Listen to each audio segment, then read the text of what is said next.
2 সপ্তাহ ধরে চলা সংঘাত কার্যত অন্তর্বর্তী যুদ্ধবিরতিকে ভেঙে দিলেও এই দুই দেশকে আবারও আলোচনার টেবিলে ফেরাতে জোরদার হয়েছে কূটনৈতিক তৎপরতা। তবে যুক্তরাষ্ট্র কেন হঠাৎ হামলা স্থগিত করেছে সে বিষয়ে পেন্টাগন কোনো আনুষ্ঠানিক ব্যাখ্যা দেয়নি। রয়টার্সকে ইরানের এক জ্যেষ্ঠ কর্মকর্তা জানান, যুক্তরাষ্ট্র যতক্ষণ হামলা বন্ধ রাখবে ততক্ষণ ইরানও পাল্টা হামলা চালাবে না। এর আগে প্রতিদিনের হামলার জবাবে প্রতিবেশী দেশগুলোতে থাকা মার্কিন ঘাঁটিতে ক্ষেপণাস্ত্র ও ড্রোন হামলা চালিয়ে আসছিল তেহরান। তবে গত দুদিন ধরে উভয় পক্ষের এই সামরিক বিরতি নতুন করে কূটনৈতিক সমাধানের সম্ভাবনা তৈরি করেছে। তবে জাতিসংঘের যুক্তরাষ্ট্রের রাষ্ট্রদূত মাইক ওয়ালটজ বলেছেন, প্রেসিডেন্ট ডোনাল্ড ট্রাম্প কূটনীতির জন্য একটি সুযোগ তৈরি করতে চান। তার দাবি, ওমানের মধ্যস্থতায় ইরান ও যুক্তরাষ্ট্রের মধ্যে বিভিন্ন পর্যায়ের যোগাযোগ অব্যাহত রয়েছে।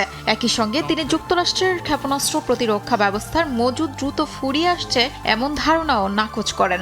সামরিক বিশ্লেষকদের মতে দীর্ঘ সময় ধরে একই মাত্রার হামলা উভয় পক্ষের জন্য ব্যয়বহুল এবং টেকসই নয়।